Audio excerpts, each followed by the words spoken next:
Hey, Soulpreneur family, this is Tanisha White, And Marcy Ferry. and you're listening to the Soulpreneur Sundays podcast, a show for soul-led entrepreneurs and solopreneurs who want to build their own businesses. But who don't want to go on that journey completely alone.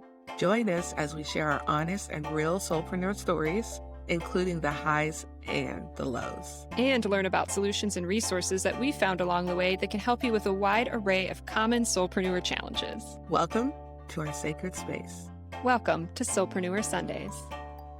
Hey everyone, and welcome to a new episode of Soulpreneur Sundays. This is the third episode in our series of Getting Started. Today we're talking about our services and offerings, which is a huge piece of what you need to decide on and think through when you're first launching your soulpreneur business. So welcome back. Hey Tanisha. Hey, Marcy.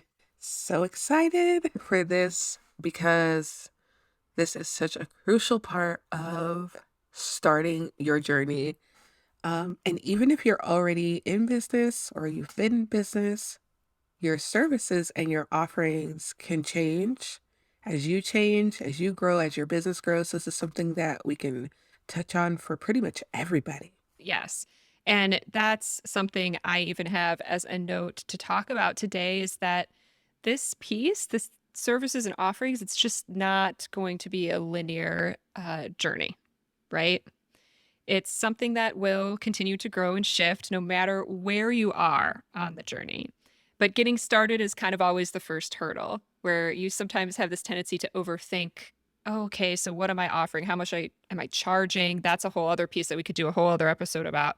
But there is a lot to consider. It can feel a little overwhelming at the start, especially. Yes. So we are here to help you navigate through your services and your offerings and share a little bit of our own experiences and how we have come up with our own services and offerings and, the usual highs and lows of how to get to the other side of that transformation to make sure that your services and your offerings are aligned with not only your message, but with your ideal client.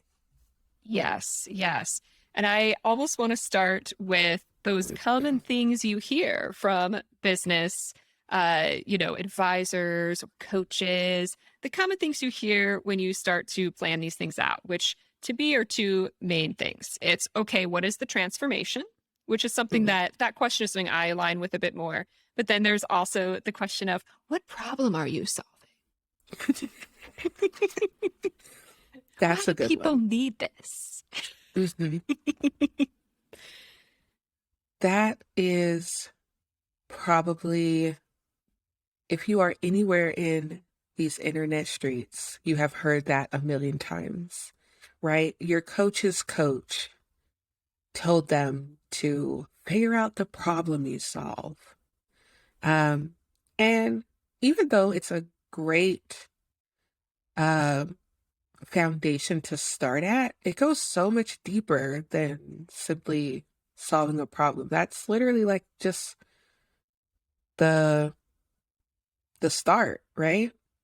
Yeah. And I don't know if you've heard of other common questions like that, but I feel like that is the biggest one that has always been thrown at me. What problem are you solving?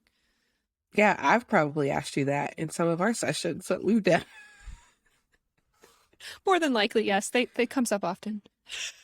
Yeah. But as I've been doing more work, even with my business and also just figuring out my new services and what I'm offering to my clients now currently, I've taken a deeper dive into that question.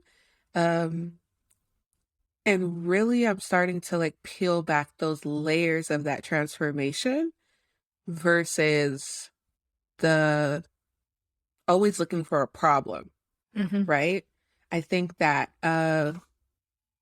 collectively we are kind of getting out of the way that business has been operating, especially in the industry of like conscious work or spiritual work or things of that nature.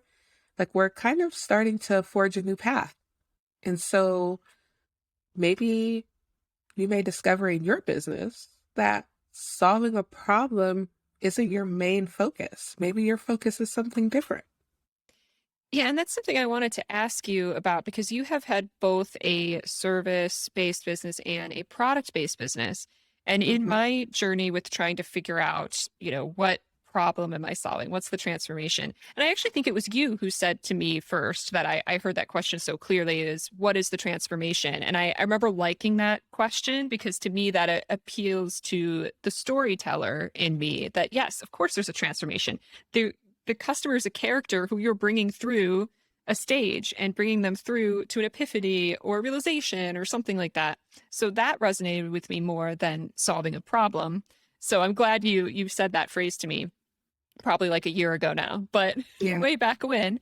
But it made me think about service and product-based businesses and I almost wondered if a product-based business is better off with the question of what problem do you solve? Whereas a service might be more oriented to a transformation. I don't think that's a blanket statement across the board, but that's what I had started to toy with in my mind. And since you've had both, I'm wondering if you find that one phrase is better than the other for service versus product. I would say for the most part, yes. Um, and like you said, it's not gonna fit for every single person and every single business. But um when you are in the service industry, right, you are creating a experience for a person through something that you are doing with or for them, right? And so that experience can look different for everybody. Whereas when you have a product, say you're selling a lotion, right? Or whatever you're selling, you are providing an experience that that person has without you. And so there can be a transformation, but it's also in the experience that that person and how it makes them feel.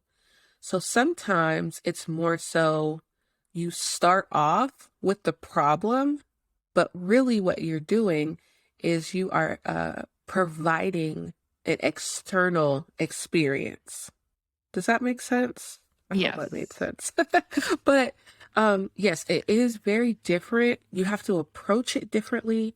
You have to approach um, how you figure out that experience with your clients from a place of what is the emotion that I want my client to feel? And then what is the end experience that I want them to have from my entire process? So it goes from not just being a service or a product, but also uh, diving, like I said before, deeper into those questions. It becomes more so now like, okay, I solved a problem, but what is the experience and emotion that created the solution? For offerings, that may look a little bit different, but you are still giving an experience that oftentimes is a experience that involves you and the personal experience that person has with you. Yeah, that's interesting. I'm thinking from my personal experience, I maybe this is where I'll jump now into sharing kind of like my story, and then you can share your story of an example of how we've moved through this process of understanding what is this transformation, what is this problem that we're solving. But I had a moment of freak out when I first started. I'm in a business group with lots of women. And I think that day was something around like what you help people with, like what you uniquely offer. And I was on the last week of my full time paid job. I had quit already. It was my final days, and I was ready to go full into my stuff. And I was thinking more focused on my yoga and journaling business that I was going to be teaching these yoga and journaling classes. So I picked that and I went into this, group and told them what I was hoping to help people with based on a yoga and journaling class and these offerings. And I think I said something, more like, lofty around, oh, helping people like know their true inner selves, all the stuff that comes with a yoga practice that those of you who practice yoga, we know, and we've heard that before.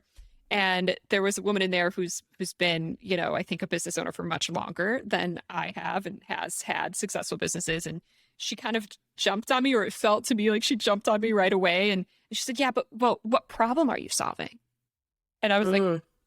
I'm one of those people who's not very good on the spot, admittedly. Like if you like come at me hard with a question, I get like a little thrown. Same. It's just a little jarring. And in that moment I kind of froze and I thought, well, I thought I just said that I was helping people connect to their true inner selves. Like I just didn't know how to answer that. And I said, well, I'm just starting out. I guess I don't really know. And she said, well, I thought that was the question we were supposed to answer. And, you really should figure that out. And I literally, after we got off that call, I just like burst into tears Oh, because I thought, no. here I am. I have no problem that I'm solving. What is the point of my business? And, after that initial freak out moment, I talked to some friends in a creative group I'm in, and they had said to me, well, it's kind of hard with like a yoga business to say, what problem are you solving? And Mhm. that made me think about all of this, that sometimes it's about asking the right question for your business. Maybe it's not a problem specifically that you're solving unless you're someone who sells a very specific like yoga product or something, where that could be the problem. Maybe you want a very non-sticky mat, and that would be a problem that you would solve, is to have a non-slip mat. But when you're teaching classes or something more like that, it's a bit softer. It's not as clear of what exactly would be a problem that you were solving. It's more of a transformation in that case, or at least as I see it. And so for someone starting out, I guess that I want to share that story because it's not a one size fits all with these questions. It's really diving into what experience, like you were just saying, what experience am I creating? Yeah. And I love that you shared that story because it reminded me of an experience I had. I was doing a wealth embodiment program, and the instructor was talking about not always focusing on your client's pain, right? We've been kind of programmed to believe that we have to go after their pain points all the time. And she said something that made me shift perspectives. And she was talking about uh, aiming towards your client's pleasure points versus Mm, their pain points. What pleasure are you bringing into their life? What pleasure are they going to experience with you? And I thought that that kind of blew that whole problem solving thing right out of the water for me, right? It's like I don't have to focus on uh, the pain of my clients. I don't have to focus on their fears. I don't have to focus on only the negative things, right? Because that can get really heavy focusing only on the negative, trying to solve everyone's problems or trying to fix everyone's problems, right? Uh, so just a shift in perspective, maybe your business is focusing on your client's pleasure, something that makes them feel good, uh, a part of themselves that they have not seen yet. Maybe it's something that they are aspiring to get to. Uh, and so that can look very different for you and your business versus, well, what problem do I solve? Because just like with your yoga, right? You might not be focusing on a pain point. You might not be solving a problem. Maybe you're talking to the pleasure in that client. Maybe you're talking to the person who wants to feel more joy and relaxation and connect with themselves. Maybe it's not something negative for them. Maybe it's really not a problem. They just want to feel better. mm. Yes, that is so true. And it just made me think of something funny in my head. Like if someone marketed toward the problem solely and that the webpage that's something like, do you feel miserable and depressed? Yeah. Sad. Come do yoga. Yeah. Like that's just silly. It's kind of like that old, like infomercial energy, you know? And like I stated before, collectively, we are coming out of a lot of what used to work, and we are starting to uh, focus more so on doing business in a way that feels good, not only to your clients, but for you too. So maybe we do change the verbiage and start to um, use different language when we're talking about the services and the offerings that we provide to our clients. Yes. And I think a big part of that, before you sit down and outline, this is my signature offering, or these are the three packages I'm going to have, is considering what works for you too. And we talked about this in the last episode too, with the mindset shifts as well. Mhm. But I think if you go into it creating, something that you think is just going to solve a problem or fill a hole and meet a need, but you don't consider what you actually enjoy doing about the work, what feel inspired by, it's going to end up kind of being an empty business. Like you're just going to hit that wall again where you'll have to restart. And I'll be honest, I have hit that point myself. Following well-intentioned advice from business leaders and seeing things on Instagram. And I'm experiencing that in my own business where it's just like we said again in the last episode, where I created almost another job for myself. Mm. So I think it's really important to take that time to go within, and you might not get it right the first time. I definitely don't think this is a linear experience, but try as much as you can to consider, if you already know certain things about yourself, even though it might make you the money and it might fit that formula of it's solving a problem, think about, is this what I want to do? Will this light me up? Will this feel good to me if I'm in service in this way? Yeah, like you stated before, and when we talked about it in the last episode, a lot of us do come out of our jobs or corporate situations, and we do create another job for ourselves. And for us soul-led entrepreneurs, our soulpreneurs, a lot of us want to get away from that structure. A lot of us want to use our business as an expression of what our soul came here to do, right? And so um, we have to look at like what energy is behind what's that intention behind where we're going with those services, where we're going with those offerings. Does this align with what is making me happy, right? But then also creating an impact and a transformation for my clients as well. So absolutely, you shouldn't be making things that you don't love making. You shouldn't be uh, creating things that you don't love creating. And when you are creating or making things out of scarcity or lack because you're just trying to make money, those are the type of clients and customers that you are going to be attracting, right? So, for one, you're going to come into the situation where you have a service or offering and you're going to get pushback on your pricing because you're not aligned with the right, you know, you're not aligned with the right people.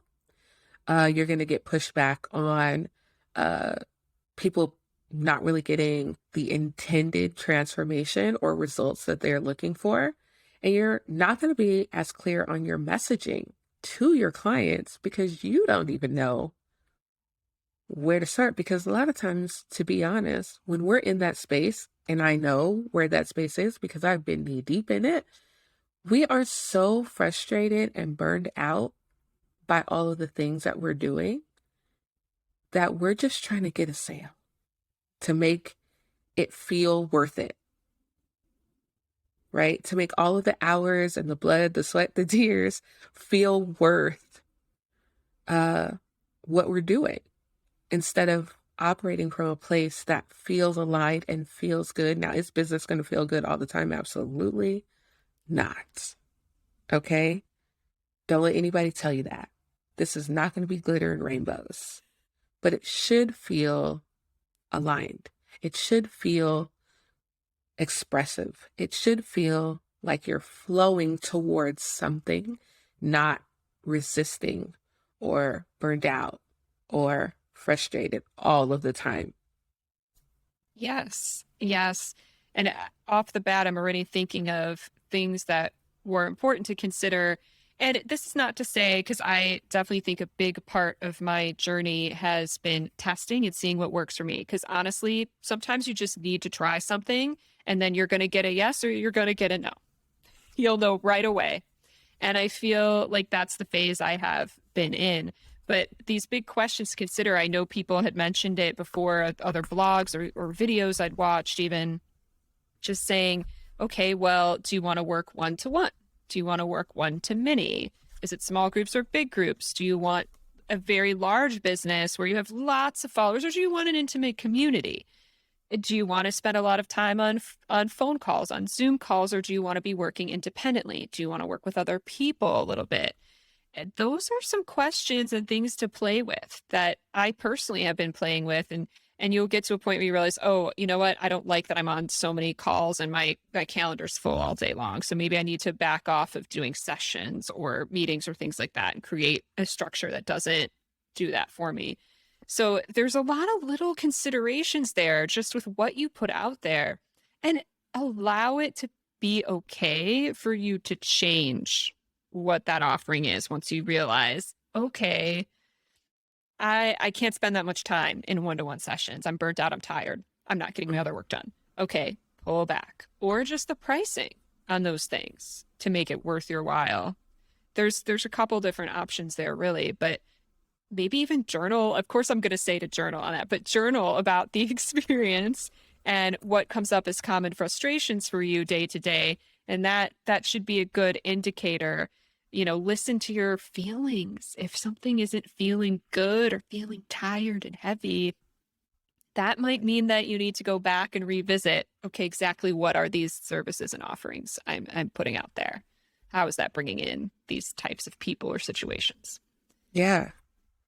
And I love that you were talking about trying and testing things.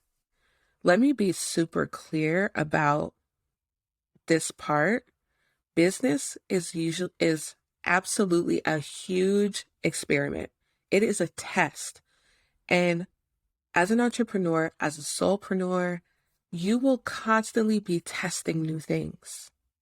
And I like to say something that most people are kind of blown away by at first, but I'm like, fail and fail fast, right?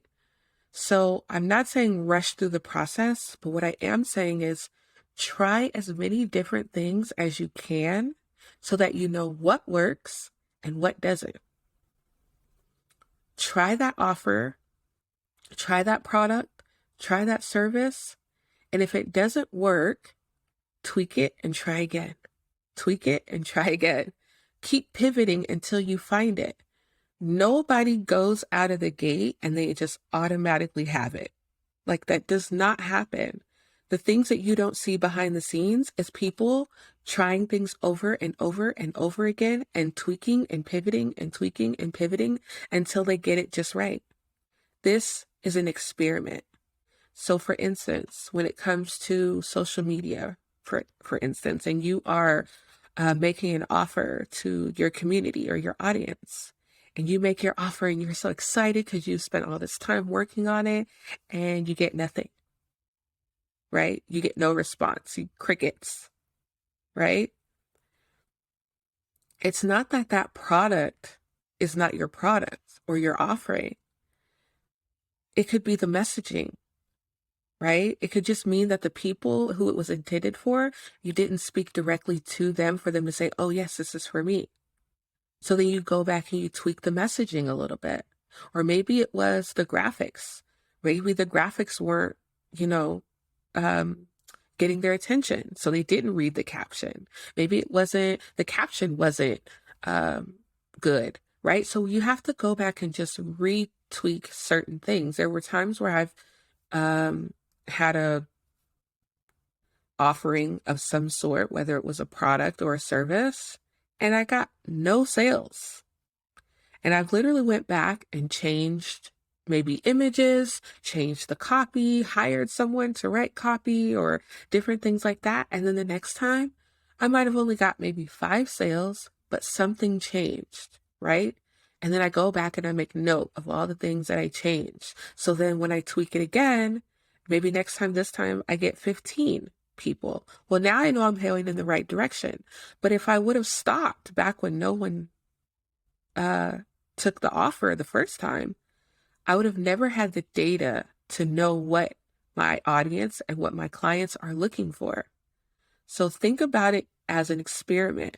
Don't be so hard on yourself.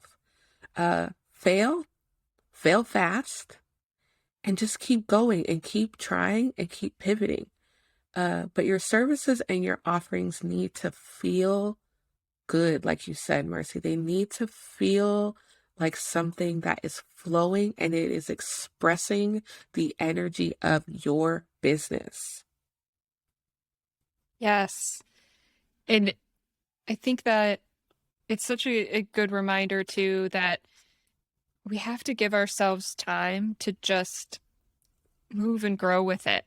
We Mm-hmm. have to give time for things to work and for things to not work. Yeah. You keep experimenting, you keep trying, and that's where I think a lot of people step away from this path because they get tired of that. They want to see a fast or an instant result. But that's just, unfortunately just not how, I mean, it's not how many things work. We have to put in a lot of time in that experimentation phase. And honestly, the experimentation phase really doesn't even end, I don't think. You're just Never. always going to be trying to see, what works for them, being the customer, the client, the community, and for you. And allowing yourself the room and the grace to do that. And that makes me want to ask you if you're okay with it, Tanisha, since you have been doing this for quite some time. How many times have you changed your services and offerings, like ballpark, Oh, oh, my Lanta. just to make all of Uh, us feel better? I would say in the, okay, so I've been doing this work specifically, right, for about 2.5 to 3 years. And I would say from the beginning up until this point, I've changed at least 10 times, at the very least.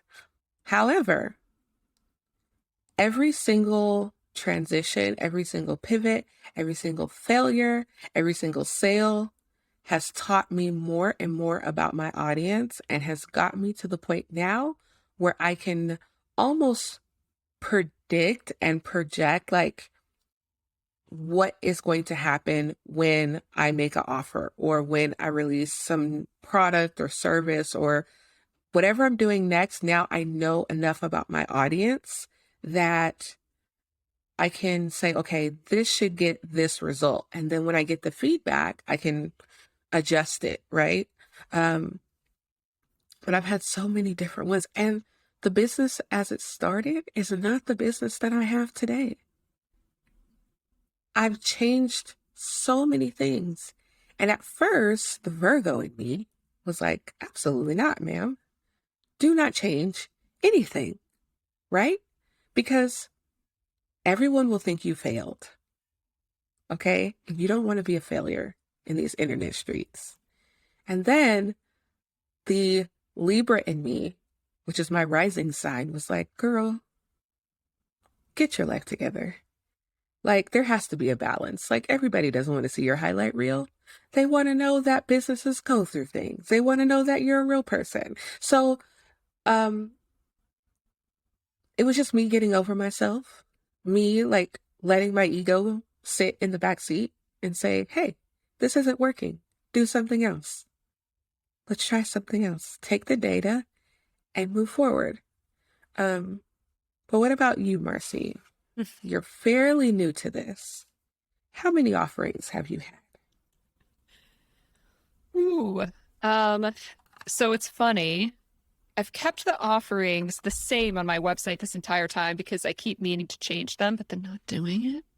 But as far as all the different types of offerings I've given to people since I started in May, oh, there's got to be like at least 10. And This is another common problem and that I'm experiencing, and that hopefully, if you're starting out too, you can learn from this. I definitely have a lot of services that I can offer.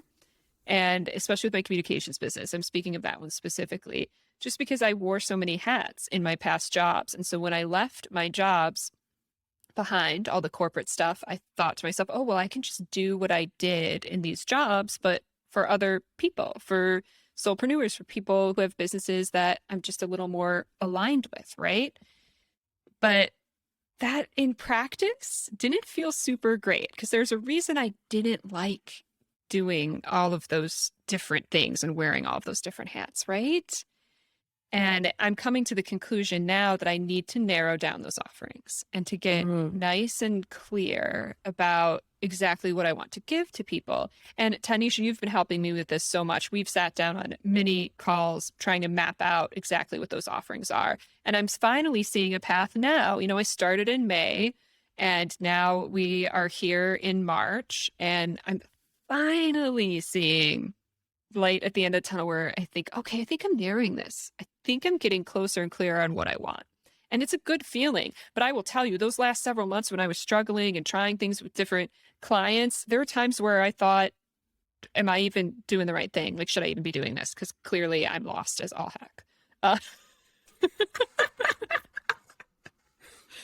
but that's where it helps to have a community of other people who are doing this. And hopefully we can be that community for you. But I've been so fortunate to be able to talk to Tanisha on Wednesdays, on our Wednesday calls, and say, I'm just really struggling with this. And just having that other voice to say, I've been there and this happens and it's normal. Because I think when we go through it, we think, oh, it's just us. So there's nothing mhm. wrong with us. Again, like we need to be fixed in some way. Again, the culture is kind of with the way we're marketed to, there's always something we've got to fix. And so I think, oh, I'm doing something wrong and I've got to fix this right away. But really, it's just allowing that space and that time for all of that to formulate, for you to start to see you can't do it until you start putting things out there. There's just no other way. Yeah, absolutely. You don't get a result without doing something. So, for those of you who are listening that have not made your posts on your platforms, you haven't let people know what your offering is, what your service is, because you're scared that no one's going to buy it, you will not get the data. You will not get a client.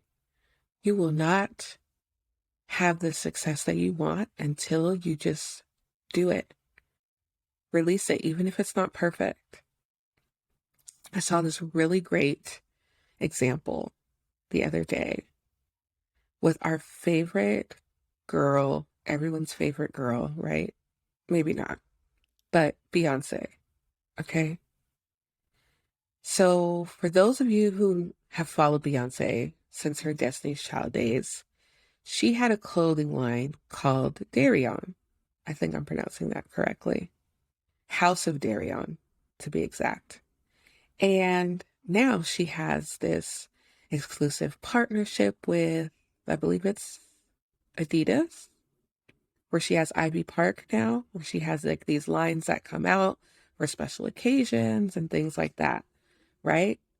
But if she would have stopped when House of Darion flopped, she would have never got to where she is now, where literally the items are selling out faster than they can even make them, right? Like she has exclusive racks that are only in specific stores and specific locations, and you can only get them in certain places, and people are going nuts for them. People are online for hours in the queue waiting to get these exclusive items, right?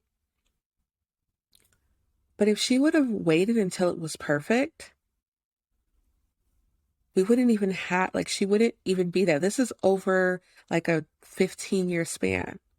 If she would have just quit back then, where would she be right now? Like, I'm sure that that's helped her get to a whole nother level.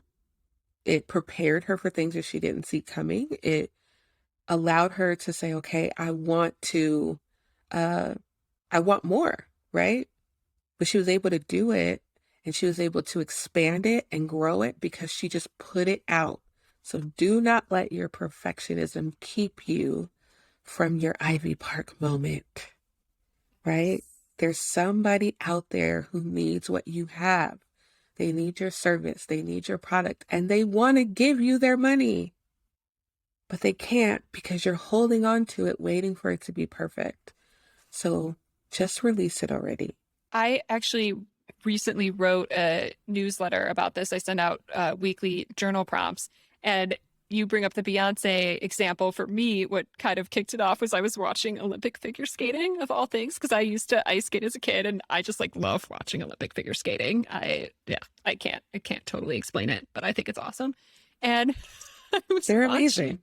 Oh, it's like, whoa, I can't believe some of the stuff that they can do. But when I watch, skaters and athletes, I really think this applies to any like athlete who really dedicates their life to something and to like really developing that skill.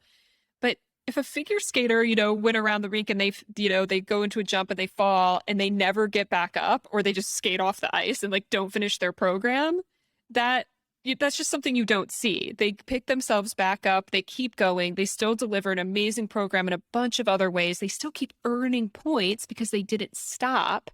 And Mm. that made me think about, how can we translate that sort of mindset to our own dreams and goals and visions?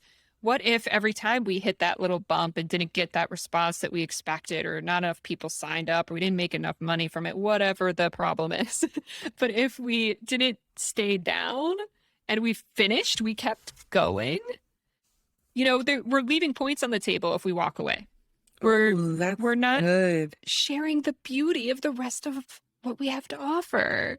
It would just be such a shame. Like if you thought of a figure skater just doing that, just getting off the ice.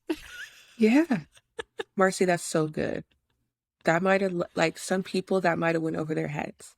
You're leaving points on the table when you don't get up and you don't keep going. Oh, that's so good.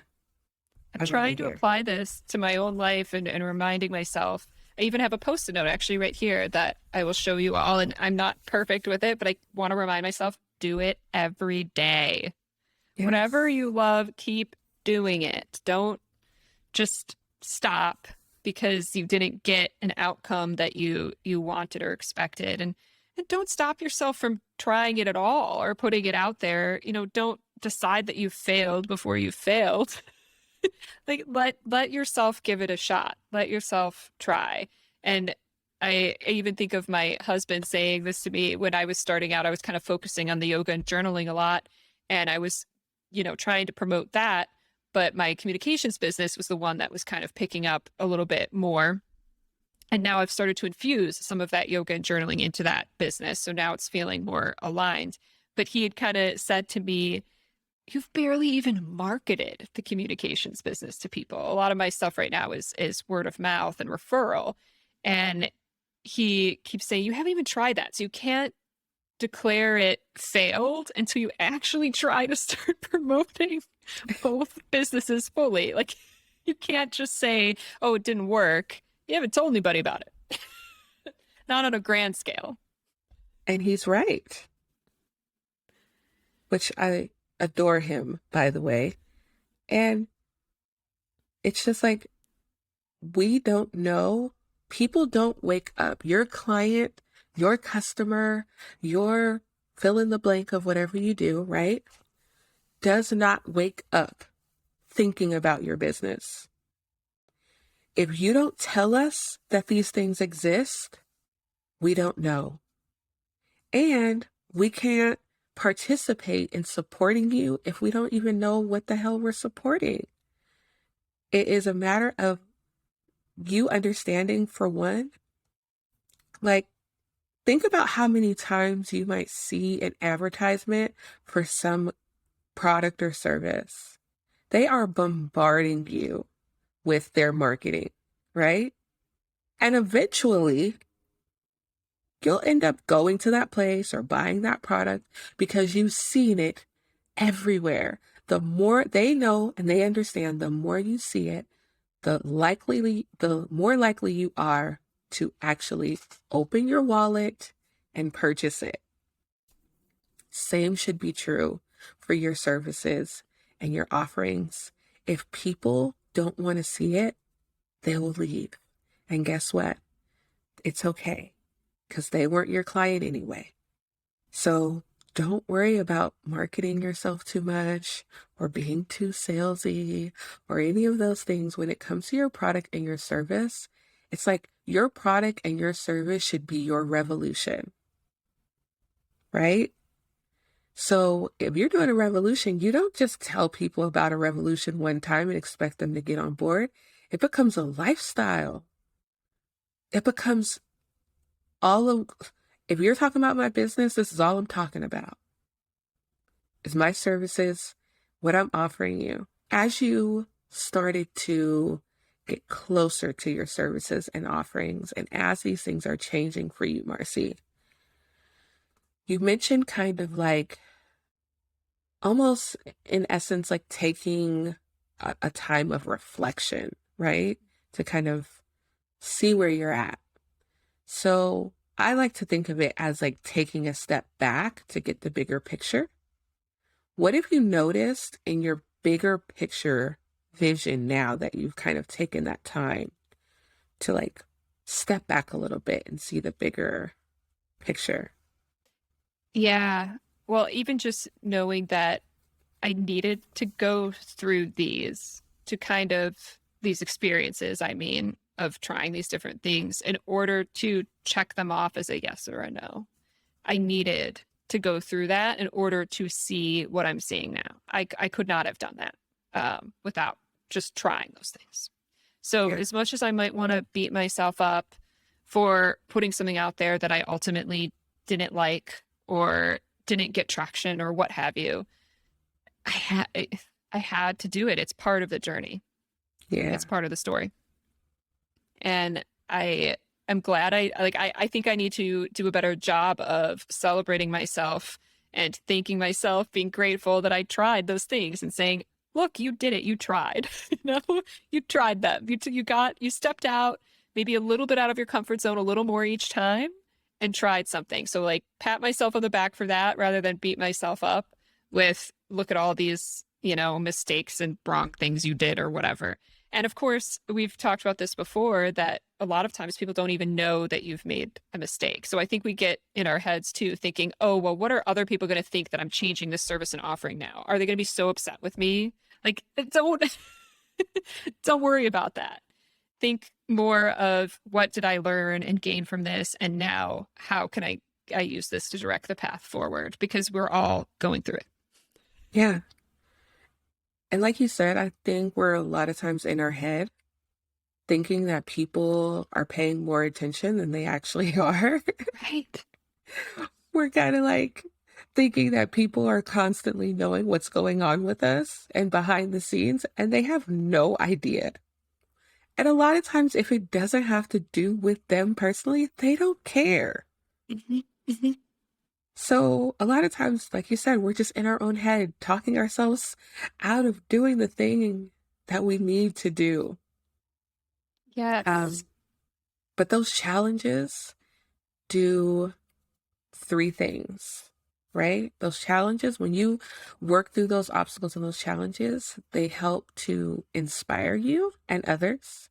They help to educate you, and then you can use that to educate others. And they also help to motivate you, and you can and then in turn motivate others. So when you're faced with a challenge, look at the ways that it inspired you, look at the ways that it educated you, and look at the ways that it motivated you. Instead of focusing, like you said, beating yourself up and focusing on all the things you did wrong, think about how you were inspired, how you were educated, and now how you're motivated. And I think just shifting that perspective can really help you to just keep moving forward, keep failing and failing fast. And I think the other part as you were saying that came to me was also allowing yourself to let go of what didn't work. Hmm. Because I think sometimes, especially we were talking about ego just a little bit ago, ego comes in, wants to hold so tightly to whatever model you had before in your business or whatever model you thought it was going to be, that, oh, that's the one that's going to make the most money or to bring me the most success. It could be any type of thing like that. And releasing that grip and saying, no, there is another way. I can feel it. I can feel that that's not aligned with me. I can feel that there's another way that would be more aligned. And you might not know the exact thing yet, but setting that intention again to find what that is and allowing that thing that isn't working to just release. And Yeah. that is probably one of the hardest parts, if I'm being Oh, yeah. honest. It's so hard.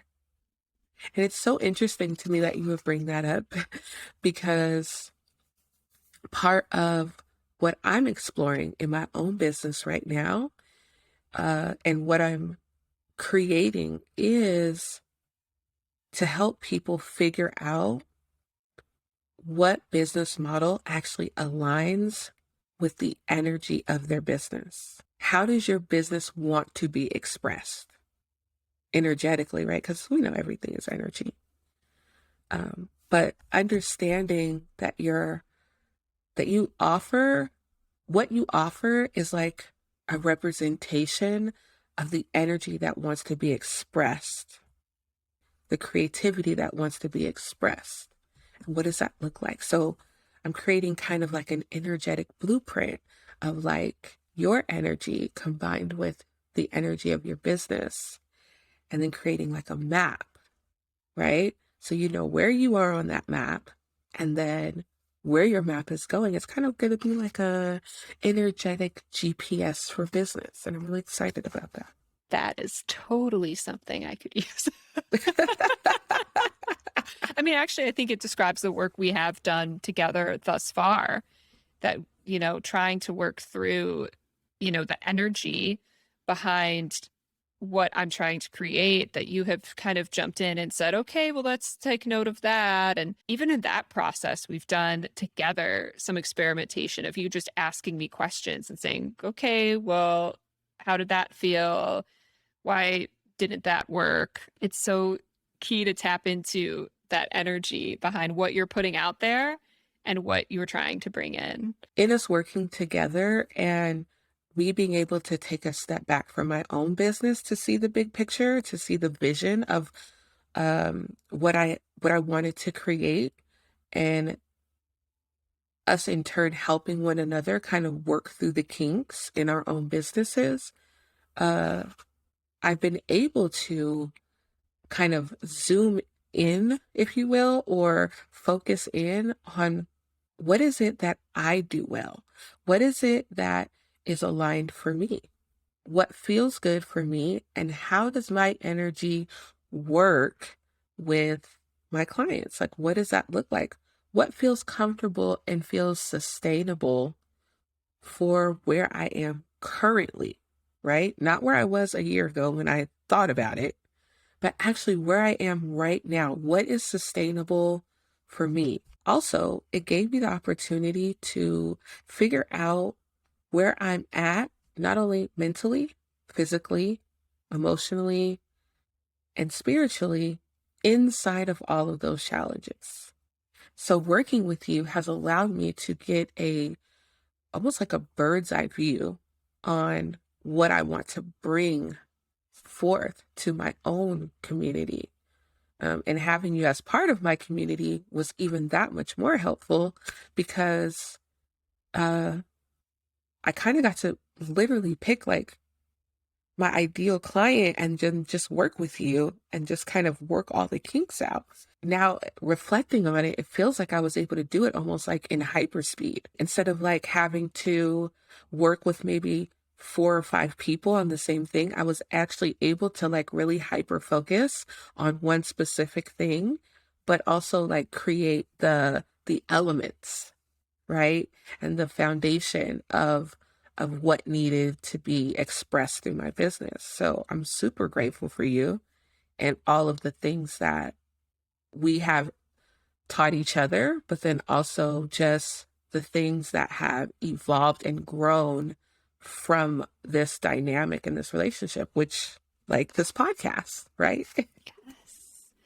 Yes, and this totally is aligning with what we're likely going to be talking about in the next episode more in depth, which is making room for those test clients, Mm, that making room for those opportunities for you to connect with another person and see how they react to the work you're doing, or even to just play with what the work you're doing is. Because I would say that we both went into working together without really a major clear intention. We both just knew we were going through some things and wanted to like work on it. So we gave ourselves that time to talk about business pains, if you want to call it that.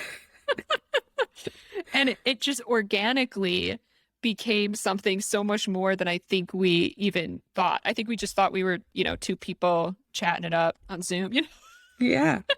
It was definitely divinely guided, for sure. For Yes, sure. for sure. And I think when we get into that in the next episode, finding those people that you can kind of partner with or have those opportunities to work through some things with, it takes the pressure off. Mm, Especially if you're both working through something, you don't feel like you have that employer-employee, mentor-mentee relationship. If you can both kind of just come together and help each other and see it from, the level of this is something we're all working through. yeah. That I don't know, that community to me is huge, and I'm not sure I would have made it this far without it. Like if we didn't have our Wednesday sessions, I probably would have just gone back and got another job by now. I probably would have just either I would have just continued doing what I was doing and be completely burned out and miserable, or I would have just been like, screw it, I'm gonna go get a job. But that would have only lasted for like 6 months, and I would We have been both right would have back been at out of square it. one. Yeah, it would have been a mess. So I'm so grateful as well that we are here. Not only are we here, but we're now using this space where we have helped one another to get clarity and uh, work through our challenges and our obstacles to also expand that impact and help other people just like us, other soulpreneurs just like us, to do the same thing. And it's really exciting. And I almost feel like it's like a dream. Like I feel like I'm going to wake up and I was just making all of this up. Like I just astral projected myself to another dimension. And when I come back, it's like none of this ever happened. There's another episode, future episode. Maybe we'll talk about some astral projection. I feel like astral projection in your business is like top tier. Stay tuned, everybody. It's coming. Yeah. It will be here. We seriously do hope that we can create this community here with all of you as well, all of you listeners. Maybe there's something bigger in store as we grow and we can all help each other. It's hard to do this stuff in a box on your own. I say in a box because I feel like whenever I'm like in a room, I'm in this like little box just typing away by myself, not knowing what's happening. But when you have these friends, these soul family members going through it with you, it just makes it that much easier. So, but with that, I think we will wrap up this session on your services and offerings. But, we have so much more in store for you. And we are going to talk about those clients and those ideal clients and test clients, all that good stuff in the next episode. So I hope that you will stick with us. Any final thoughts, Tanisha? I think we covered so much in regards to your offers and your services. Just put it out. Everything you need to know is in the results. So put it out. That's it. That's a good line. Good line reminder to end on. I'm going to keep that for myself too. So, such a good reminder. Well, thank you everybody for joining us for this episode. We can't wait to see you on the next one. Bye. Thanks for joining us for this episode of Soulpreneur Sundays. We hope you learned something new and feel comforted and inspired by what you heard. We'd love to feature your comments, questions, or stories in future episodes. So be sure to leave us a note and let us know about your business and what you'd like to hear more about. To make sure you get notified of new episodes, subscribe to the podcasts on your favorite podcasting platform and on YouTube. You can also follow us on Instagram at Soulpreneur Sundays Podcast. And you can find both of us on Instagram at Tanisha White and at The Mystical Fairy, with fairy spelled Farrey. Join us again next Sunday for a new episode. Thanks for listening.